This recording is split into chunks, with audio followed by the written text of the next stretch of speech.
आज कहानी उस सभ्यता की जिसे दुनिया सनातन के नाम से जानती है। वो सनातन जिसे वेदों में अनादि कहा गया, जिसने समय को बदलते देखा, साम्राज्यों को मिटते देखा, लेकिन खुद कभी नहीं मिटा।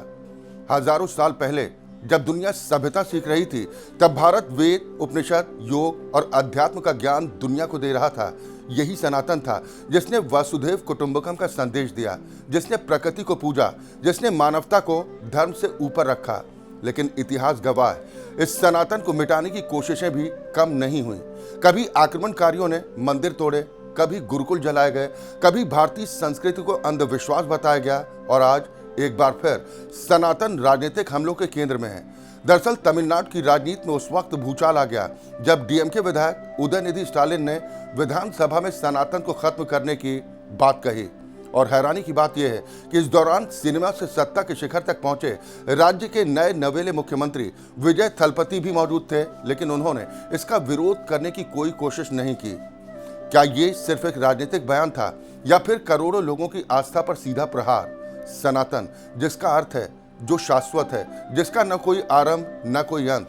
ऋग्वेद से लेकर गीता तक, आदि शंकराचार्य से लेकर स्वामी विवेकानंद तक, सनातन ने हमेशा सत्य, संवाद और सहिष्णुता की बात की।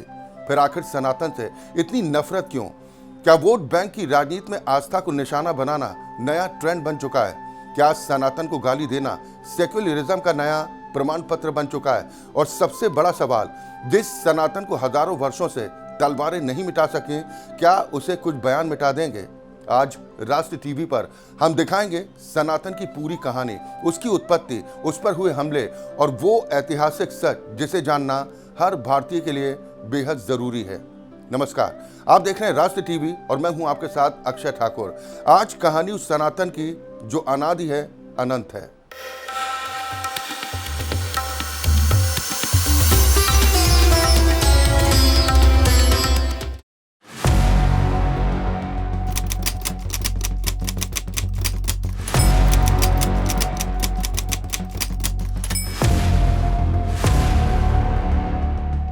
कहते हैं वक्त सब कुछ बदल देता है, सभ्यताएं मिट जाती हैं, साम्राज्य खत्म हो जाते हैं, इतिहास के पन्नों में कई विचार जन्म लेते हैं और समय के साथ खो भी जाते हैं।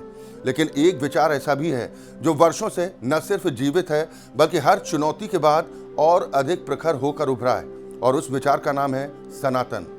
आपको बताते हैं कि आखिर ये सनातन है क्या? क्या ये केवल एक धर्म है? क्या ये सिर्फ पूजा पाठ, मंदिर और परंपराओं तक सीमित है, या फिर ये उस विराट दर्शन का नाम है जिसने मानव जीवन को जीने का विज्ञान सिखाया? सबसे पहले समझते हैं आखिर सनातन शब्द का अर्थ है क्या। दरअसल संस्कृत में सनातन का अर्थ होता है शाश्वत, यानी जो हमेशा है और हमेशा रहेगा। यही कारण है कि सनातन को केवल धर्म नहीं बल्कि अनादि और अनंत सत्य माना गया है। दुनिया के कई बड़े धर्मों की स्थापना किसी एक व्यक्ति ने की, किसी एक पैगंबर ने, किसी एक किताब ने, लेकिन सनातन की सबसे बड़ी विशेषता यही है कि इसका कोई एक संस्थापक नहीं है, कोई एक पैगंबर नहीं है, कोई एक केंद्रित पुस्तक नहीं है। ये किसी व्यक्ति की देन नहीं बल्कि हजारों वर्षों की तपस्या, अनुभव, चिंतन और ज्ञान का विराट प्रवाह है। इसकी नींव वेदों पर आधारित मानी जाती है। ऋग्वेद जैसे विश्व के सबसे प्राचीन ग्रंथों में गिना जाता है, उसमें प्रकृति, ब्रह्मांड और जीवन के गूढ़ रहस्यों का वर्णन मिलता है। फिर आए उपनिषद, जिन्होंने आत्मा, ब्रह्म और मोक्ष का दर्शन दिया। और फिर आई भगवत गीता, जिसने मानवता को कर्मयोग, ज्ञान योग और भक्ति योग का संदेश दिया। जब दुनिया जीवन के अर्थ को खोज रही थी, तब सनातन कह चुका था, कर्मण्ये वाधिकारस्ते मा फलेषु कदाचन, यानी तुम्हारा अधिकार केवल कर्म पर है, फल पर नहीं। योग, जिसे आज पूरी दुनिया अपनाती है, उसकी जड़ें सनातन में है। ध्यान, जो आज मानसिक शांति का वैश्विक मंत्र बन चुका है, वो सनातन की देन है। आयुर्वेद, जैसे विश्व की सबसे प्राचीन चिकित्सा पद्धतियों में माना जाता है, वो भी सनातन की अमूल्य विरासत है।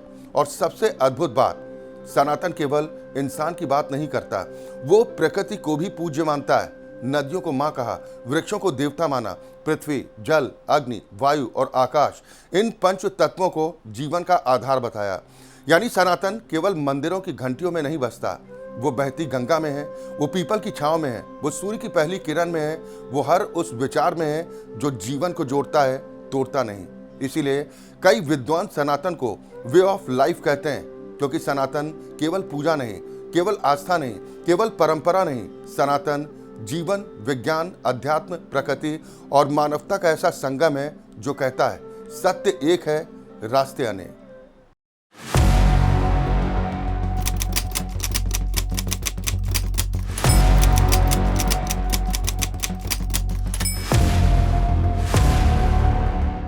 समय, जिसे दुनिया सबसे शक्तिशाली मानती है, वो भी कुछ चीजों के सामने छोटा पड़ जाता है, क्योंकि कुछ विचार समय के साथ पैदा नहीं होते बल्कि समय के साथ बहते हैं, और सनातन उन्हीं विचारों में से एक है।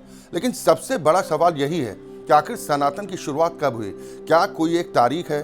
क्या कोई एक संस्थापक है? क्या इतिहास के किसी एक पन्ने पर लिखा है कि इसी दिन सनातन पैदा हुआ? तो जवाब है नहीं। और यही सनातन की सबसे बड़ी विशेषता है। इतिहासकारों, पुरातत्वविदों और विद्वानों के अलग अलग मत हैं, लेकिन अधिकांश मानते हैं कि सनातन की जड़ें वैदिक सभ्यता और सिंधु सरस्वती सभ्यता तक जाती हैं। यानी आज से हजारों वर्ष पहले जब दुनिया का बड़ा हिस्सा आदिम जीवन जी रहा था, तब भारत में सभ्यता, दर्शन और अध्यात्म का उदय हो चुका था। सिंधु सरस्वती सभ्यता, जिसे दुनिया की सबसे प्राचीन सभ्यताओं में गिना जाता है, उसके अवशेषों में ऐसी आकृतियां मिली जिन्हें कई इतिहासकार योग मुद्रा से जोड़कर देखते हैं। मोहनजोदड़ो और हड़प्पा की खुदाई में मिले कुछ प्रतीकों को लेकर यह दावा किया गया कि भारत में योग और ध्यान की परंपरा बेहद प्राचीन रही है। यानी जिस योग को आज पूरी दुनिया अपना रही है, उसकी जड़ें हजारों साल पहले भारत की मिट्टी में थीं। इसके बाद आता है वैदिक काल, वेद, जिन्हें सनातन ज्ञान का आधार माना जाता है। ऋग्वेद, जिसे विश्व के सबसे प्राचीन ग्रंथों में गिना जाता है, उसमें प्रकृति, देवताओं, ब्रह्मांड और जीवन के रहस्यों का वर्णन मिलता है। इतिहासकार मानते हैं कि वेदों की रचना लगभग 1500 BCE या उससे पहले हुई। हालांकि कई भारतीय विद्वान इससे भी अधिक प्राचीन मानते हैं। वेदों के बाद उपनिषद आए, जिन्होंने आत्मा और ब्रह्म के गहरे दर्शन को दुनिया के सामने रखा। और फिर आई वो कथाएं जिन्होंने भारत की आत्मा को आकार दिया। रामायण, जिसने मर्यादा का संदेश दिया। महाभारत, जिसने धर्म और अधर्म के संघर्ष को समझाया। और महाभारत के बीच से निकली भगवत गीता, जिसने मानवता को कर्म योग का सबसे बड़ा संदेश दिया। सोचिए, जब दुनिया युद्ध जीतने के तरीके खोज रही थी, तब सनातन धर्म और कर्तव्य का अर्थ समझा रहा था। लेकिन इतिहास का सफर यहीं नहीं रुका। समय बदला, भारत पर आक्रमण हुए, विचार बदले, समाज में कई कुरीतियां भी आईं। और फिर एक समय ऐसा आया जब सनातन दर्शन को फिर से संगठित करने की जरूरत महसूस हुई। और तब प्रकट हुए आदि शंकराचार्य। महज 32 वर्ष की आयु में उन्होंने पूरे भारत की यात्रा की। उन्होंने वेदांत दर्शन को पुनर्जीवित किया, सनातन की दार्शनिक धारा को नई शक्ति दी और देश के 4 दिशाओं में 4 प्रमुख मठ स्थापित किए। उत्तर में बद्रीनाथ, पश्चिम में द्वारका, पूरब में पुरी और दक्षिण में श्रृंगेरी। ये केवल मठ नहीं थे, बल्कि सनातन चेतना को जोड़ने वाले आध्यात्मिक स्तंभ थे। यानी सनातन किसी एक दिन में बना हुआ धर्म नहीं है, यह हजारों वर्षों की यात्रा है, जिसमें ऋषियों का तप है, वेदों का ज्ञान है, उपनिषदों का दर्शन है, राम की मर्यादा है, कृष्ण का कर्मयोग है और शंकराचार्य का पुनर्जागरण है। सनातन किसी एक किताब का अध्याय नहीं, ये पूरी सभ्यता की जीवित कहानी है। एक ऐसी कहानी जो हजारों साल पहले शुरू हुई और आज भी जारी।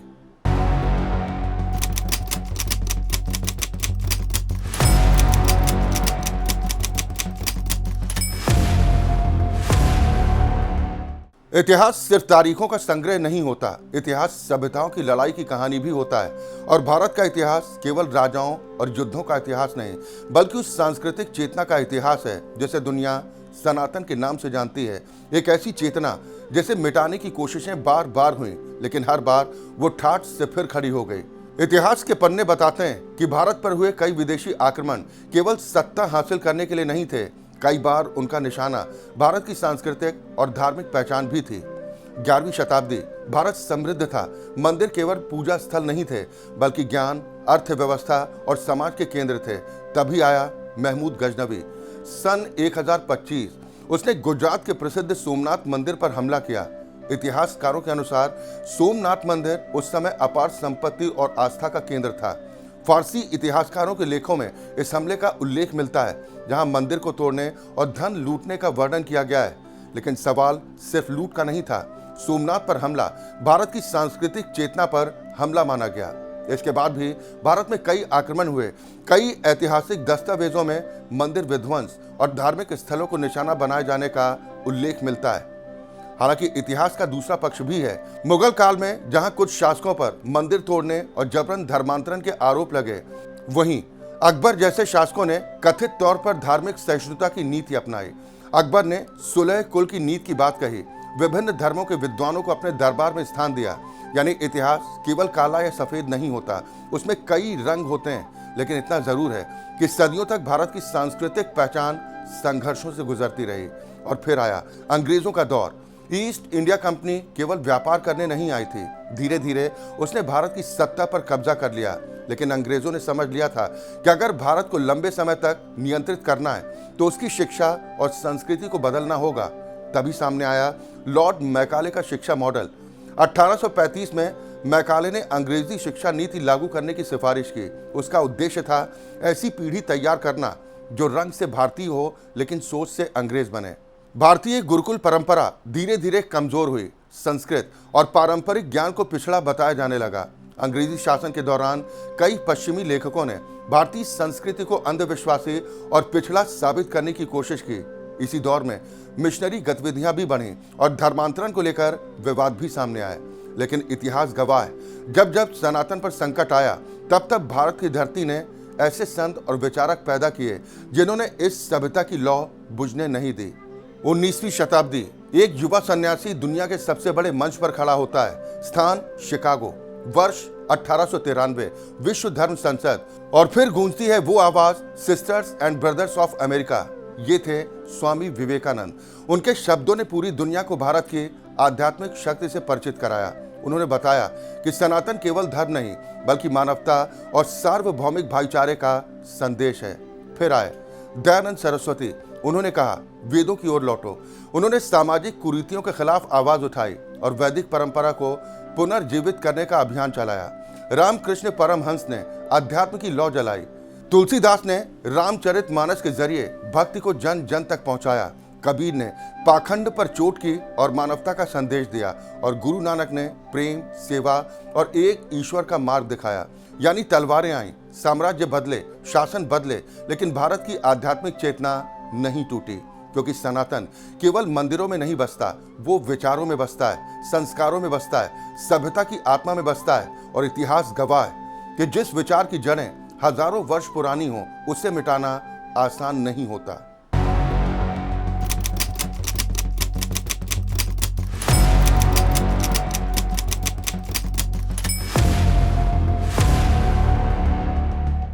समय बदल गया, सदियां बदल गईं, तलवारों की जगह अब शब्दों ने ले ली है। लेकिन सवाल आज भी वही है, क्या अब भारत की सांस्कृतिक पहचान पर संघर्ष खत्म हुआ या बस उसका तरीका बदल गया?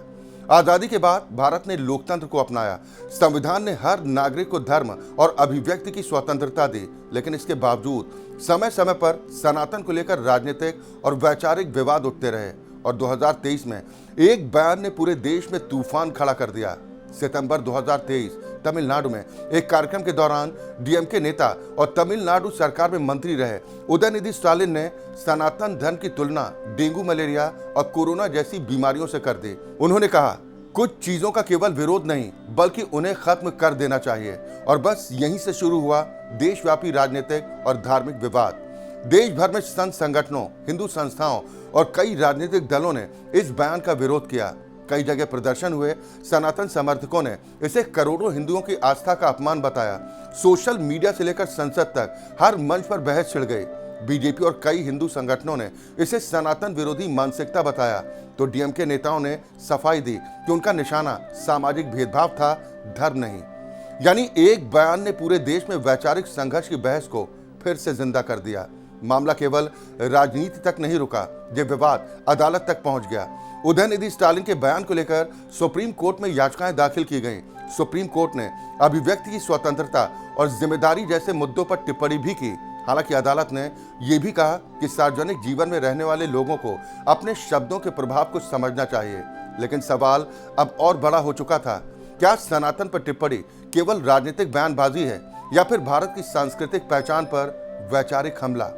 दरअसल भारत की राजनीति में सनातन शब्द नया नहीं है, दक्षिण भारत में द्रविड़ आंदोलन के दौरान भी ब्राह्मणवाद, जाति व्यवस्था और सनातन परंपराओं के खिलाफ आवाजें उठी। कुछ विचारधाराएं सनातन को सामाजिक असमानता से जोड़कर देखती हैं, तो दूसरी तरफ करोड़ों लोग सनातन को भारत की आध्यात्मिक और सांस्कृतिक आत्मा मानते हैं। यही वजह कि जब भी सनातन पर कोई टिप्पणी होती है तो केवल धार्मिक मुद्दा नहीं रहता, बल्कि राष्ट्रीय बहस बन जाता है। लेकिन इस पूरे विवाद के बीच एक और सच सामने आता है। सनातन केवल एक धार्मिक पहचान नहीं, बल्कि करोड़ों लोगों की भावनाओं, परंपराओं और जीवन शैली से जुड़ा हुआ विषय। योग से लेकर गीता तक, कुंभ से लेकर दीपावली तक, गंगा आरती से लेकर मंदिर परंपराओं तक, सनातन भारत की सांस्कृतिक संरचना का हिस्सा रहा है। और यही कारण है कि जब कोई इसे खत्म करने की बात करता है तो बहस केवल राजनीति तक सीमित नहीं रहती, बल्कि आस्था बनाम विचारधारा का रूप ले लेती है। लेकिन लोकतंत्र की खूबसूरती भी यही है। यहाँ सवाल पूछे जा सकते हैं, बहस हो सकती है, असहमति भी हो सकती है, लेकिन क्या किसी विचारधारा से असहमति का मतलब उसे समाप्त करने की मांग हो सकता है? क्या सनातन पर हमला केवल राजनीतिक बहस है, या भारत की हजारों वर्षों पुरानी सांस्कृतिक पहचान पर वैचारिक संघर्ष? यही वो सवाल है जो आज भी भारत की राजनीति, समाज और वैचारिक विमर्श के केंद्र में खड़ा है।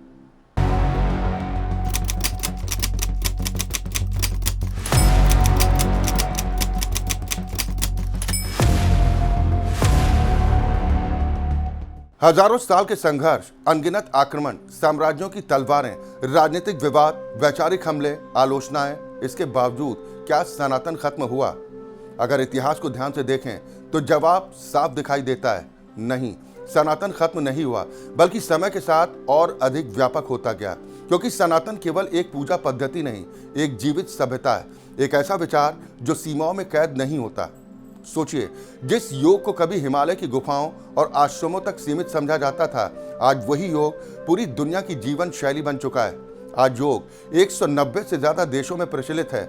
न्यूयॉर्क के पार्कों से लेकर पेरिस के स्टूडियो तक, टोक्यो से लेकर सिडनी तक करोड़ों लोग हर सुबह सूर्य नमस्कार करते हैं। और ये केवल फिटनेस का ट्रेंड नहीं, ये भारत की सनातन परंपरा का वैश्विक विस्तार है। इतिहास का वो पल याद कीजिए, 11 दिसंबर 2014 संयुक्त राष्ट्र महासभा, भारत ने दुनिया के सामने प्रस्ताव रखा कि 21 जून को अंतर्राष्ट्रीय योग दिवस घोषित किया जाए, और फिर 177 देशों ने इस प्रस्ताव का समर्थन किया। इतिहास में पहली बार इतने कम समय में किसी प्रस्ताव को इतना व्यापक समर्थन मिला। आज पूरी दुनिया 21 जून को अंतर्राष्ट्रीय योग दिवस मनाती है।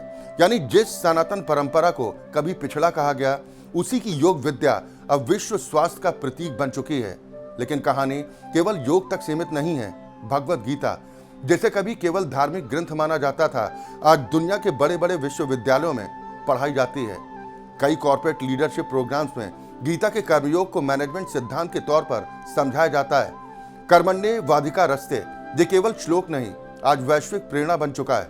ध्यान, जिसे कभी साधुओं और ऋषियों की साधना कहा जाता था, आज आधुनिक मानसिक स्वास्थ्य का हिस्सा बन चुका है। अमेरिका और यूरोप में मेडिटेशन सेंटर तेजी के साथ बढ़ रहे हैं। लोग तनाव से मुक्ति के लिए, आंतरिक शांति के लिए भारतीय ध्यान पद्धतियों की ओर लौट रहे हैं। और आयुर्वेद, हजारों वर्षों पुरानी भारतीय चिकित्सा प्रणाली, आज पूरी दुनिया में होलिस्टिक हेल्थ यानी कि संपूर्ण स्वास्थ्य मॉडल के तौर पर लोकप्रिय हो रही है। हल्दी वाला दूध, यौगिक जीवन शैली, प्राकृतिक चिकित्सा, ये सब अब वैश्विक वेलनेस इंडस्ट्री का हिस्सा बन चुके हैं। और एक और बड़ा बदलाव, अमेरिका, कनाडा और यूरोप में हिंदू मंदिरों और आध्यात्मिक केंद्रों की संख्या लगातार बढ़ रही है। लंदन का भव्य मंदिर हो, न्यू जर्सी के सांस्कृतिक केंद्र हो, या यूरोप में बन रहे नए हिंदू आध्यात्मिक संस्थान, ये सब इस बात का संकेत हैं कि सनातन अब केवल भारत तक सीमित नहीं रहा, वो वैश्विक पहचान बन चुका है। लेकिन सबसे दिलचस्प बात यह है, सनातन ने दुनिया को जीतने के लिए तलवार का इस्तेमाल नहीं किया। उसने योग दिया, ध्यान दिया, शांति दी, मानवता का संदेश दिया। उसने कहा वसुधैव कुटुंबकम, यानी पूरी दुनिया एक परिवार है। और शायद यही सनातन की सबसे बड़ी शक्ति है। उसे जितना रोकने की कोशिश हुई वो उतना फैलता गया, उसे जितना दबाने की कोशिश हुई वो उतना मजबूत होता गया। यानी जिसे खत्म करने की बातें हुई, आज वही विश्व मंच पर खड़ा है। वो अब केवल भारत की पहचान नहीं, बल्कि वैश्विक चेतना का हिस्सा बन चुका है। और शायद इसी वजह से सनातन को केवल धर्म नहीं, बल्कि एक शाश्वत सभ्यता कहा जाता है।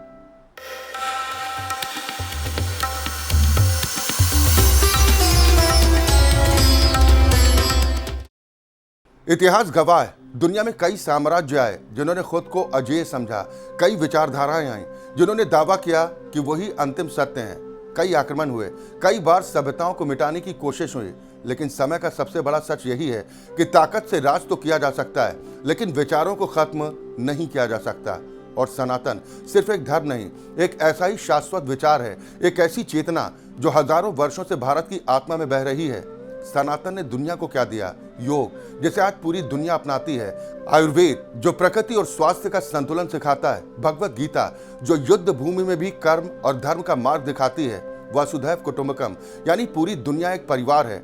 जब दुनिया सीमाओं में बटी थी, तब सनातन मानवता की बात कर रहा था। जब दुनिया प्रकृति को जीतना चाहती थी, तब सनातन प्रकृति को पूजने की बात कर रहा था। जब दुनिया बाहरी शक्ति खोज रही थी, तब सनातन आत्मा की शक्ति समझ रहा था। इसीलिए सनातन केवल मंदिरों की घंटियों में नहीं बसता, वो गंगा की धारा में, वो हिमालय की तपस्या में, वो वेदों के ज्ञान में है, वो गीता के कर्मयोग में है, वो हर उस इंसान में है जो सत्य, करुणा और मानवता में विश्वास करता है। इतिहास में कई बार इसे चुनौती मिली, लेकिन हर बार सनातन पहले से ज्यादा मजबूत होकर उभरा, क्योंकि सनातन किसी एक इमारत में कैद नहीं, किसी एक किताब में सीमित नहीं, किसी एक व्यक्ति पर निर्भर नहीं। सनातन एक जीवित सभ्यता है, एक प्रवाह है, एक चेतना है, और चेतना तलवारों से नहीं मरती। इसी संदेश के साथ आज की कहानी में बस इतना ही। उम्मीद करते हैं आपको हमारी ये विशेष प्रस्तुति पसंद आई होगी। इसी के साथ इजाजत दीजिए। नमस्कार।